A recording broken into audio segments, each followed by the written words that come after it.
Hello, kaayon spec. Good morning. Karong higayuna na anak puta dire sa Apupong, no, sa panimalay ni Ma'am Damalerio.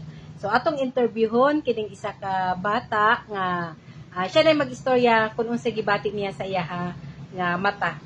Ilugang, good morning. Kinsa imong pangalan? Ako po si Draven Prince D. Peligro. Pila imong edad? I'm 13 years old. Unsa imong gibati sa una sa imong mata? Sa una, nung wala pa akong iron spec, may mga puti-puti na nagalipad sa mata ko. Kala ko normal lang. Ngayon, may iron spec na ako, nang nag-arang-arang ng mga nagalupad sa tunga sa mata na ako. Pila ka adlaw ka nagamit gani? Duha lang po kan.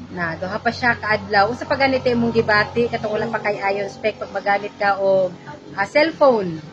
Nang nagakatulang kong mata, pas kung katulon ako, magluwa siya. Karon kumusta siya?